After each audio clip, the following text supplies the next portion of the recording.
গল্প নিষিদ্ধ চাহনা। পর্ব 11। লেখিকা সারা চৌধুরী।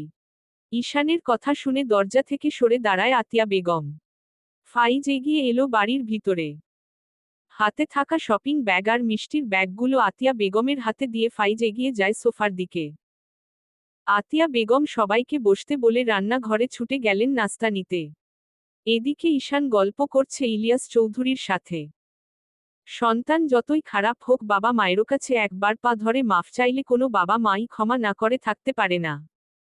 পিহু মাত্র খাবার শেষ করে টেবিল থেকে উঠে দাঁড়িয়েছে। এতক্ষণ পিহুকে কেউ খেয়াল না করলেও এখন ফাইজ আর ঈশানের চোখে পড়ে গেল। ফাইজ কিছুক্ষণের জন্য স্তব্ধ হয়ে গেল।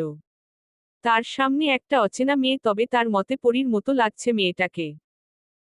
পিহুর দিকে তাকিয়ে ঈশান উচ্চস্বরে বলে উঠল, আরে পিহু নাকি? ঈশানের কথা শুনে ঘাড় ঘুরিয়ে সেদিকে তাকায় পিহু। চোখাচোখি হয়ে যায় ফাইজের সাথে। পিহু চোখ নামিয়ে নেয়। তখন ইলিয়াস চৌধুরী পিহুকে ডেকে উঠে তার কাছে যেতে বলে। পিহুর অনিচ্ছা থাকা সত্ত্বেও মাথায় ভালো করে কাপড় দিয়ে এগিয়ে যায় সোফার দিকে।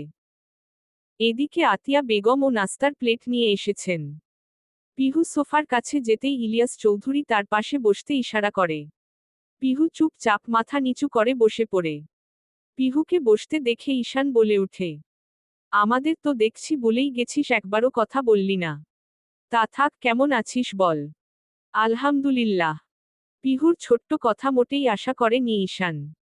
কারণ ছোট থেকে সব থেকে বেশি ফ্রি ছিল ঈশানের সাথে পিহু। আর পিহুকে ঈশান ও নিজের ছোট বোনের মতো ভালোবাসত।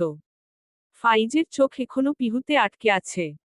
পিহুর উপর থেকে নিচ পর্যন্ত পরখ করে নিল। না, একদম তার মনের মতোই। ফাইজের চোখ কেউ ধরতে না পারলেও ঈশান ঠিকই বুঝেছে। যদিও ঈশান এসব নিয়ে কথা বলতে এই বাড়িতে আসেনি। তার আসার কারণ ভিন্ন। আতিয়া বেগম সবাইকে নাস্তা দিল টেবিলে। তার আগে ফ্রেশ হতে পাঠালো জোর করে। আতিয়া বেগমের কথায় পিহুকে ফারজুকে নিয়ে নিজের রুমে যেতে হলো।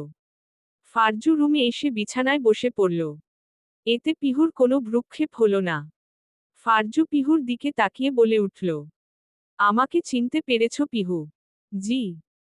মুখে ছোট করে উত্তর দিলেও পিহু মনে মনে বলল, না চেনার কি আছে, নাটক। ঈশান ভাইয়ের বউ হয়ে এসেছেন, এখন আপনারে না চেনার কি? বলদ নাকি আমি? পিহুর ভাবনার মাঝে ফারজু আবার বলে উঠে, তো পিহু কোন ক্লাসে পড়ছো এখন? ইন্টার সেকেন্ড ইয়ারে।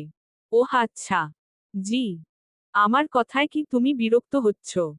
না, বলেন কি বলবেন। আচ্ছা শোনো। জি বলেন।